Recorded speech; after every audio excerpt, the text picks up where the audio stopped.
paėmė, kad apart to, kad pasižiūrėti, ką jūs... Vasario 5 dieną Kultūros centre Jaunystė pirmą kartą įvyko Šakių jaunimo ir jaunimo reikalų departamento prie Socialinės apsaugos ir darbo ministerijos komisijos atstovų susitikimas. Vykdant antrąjį projektų vertinimo etapą, susitikime buvo aptariami Šakių jaunimo pateikto projekto klausimai ir veiklos, numatytos įgyvendinti per 2009 metus. Pateikti projektai šiemet vertinami 2 etapais. Bendrai paėmus, tai tikrai džiaugiamės, kad Šakių apskritasis stalas atgyja, įgauna antrą kvėpavimą, kad šiandien dienai jau ir departamentas sulaukė paraiškos iš Šakių apskritojo stalo ir kad organizacijos turės galimybę ir dalyvauja bendrame konkurse ir gaus finansavimą iš jaunimo reikalų departamento, būtent iš valstybės jaunimo eilutės, tai jaunimui skiriamos eilutės biudžete. Šakių jaunimo pateiktame projekte aktyvus rajonas akcentuojama tai, kad kuo daugiau į visuomeninę veiklą pritraukti aktyvaus jaunimo iš viso rajono.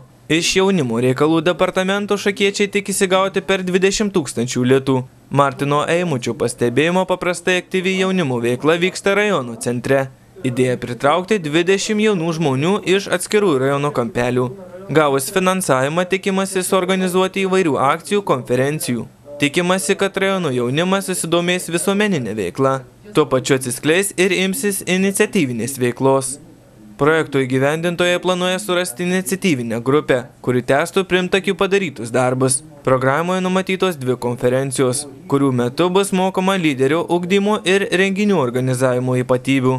Pasak Giedriaus Vaidelio, Lietuvoje apskrities stalai pastaruoju metu truputį nušoka nuo savo tikrosios funkcijos. Jie užsižaidė su iniciatyvų organizavimu, rengiant įvairiausias akcijas. Šiandien dienai galbūt vėlgi apskritieji stalai, kadangi nėra labai stiprios organizacijos, kurios galėtų stiprinti patį stalą, tai pats stalas imasi organizacijos funkcijų ir kitą kartą pats stalas daro tas veiklas, kurias kaip ir turėtų daryti organizacijos. Ir šitoj vietoje, aišku, aš manau, kad ilgainiui, kada sustiprės organizacijos, galbūt stalas galės daugiau atstovauti stalai miestuose, atstovauti tas jaunimo organizacijas, vienyti, galbūt koordinuoti kažkiek tai jų veiklas, o ne užsiiminėti tokiom kažkokiom vienadienėm arba su trumpom iniciatyvom. Tai šitoj vietoje mes ir dabar važiuojam, susitikinėjam su stalų vadovais ir atstovais, sakykime, ir su narais organizacijomis, bandydami raginti, kad nacionalinės arba vietinės organizacijos užsiiminėtų, sakykime, jaunimo įtraukimu, o stalai jau jie būtų tokia vienijanti sąjunga, kur organizacijos galėtų susitikti ir pasišnekėti daugiau negu kad apie renginio organizavimą arba daugiau apie jaunimo problemas, galbūt kažkokias tendencijas, kažkokias galimybės ir taip toliau. Ir tą balsą, sakykime, apibendrintą nunešti rajono valdžiai, galbūt su jaunimo reikalų koordinatorė aptarti ir su jaunimo reikalų komisija Šakiuose, kuri veikia taip. Ir žodžiu, tas apibendrinimas labai svarbus stale.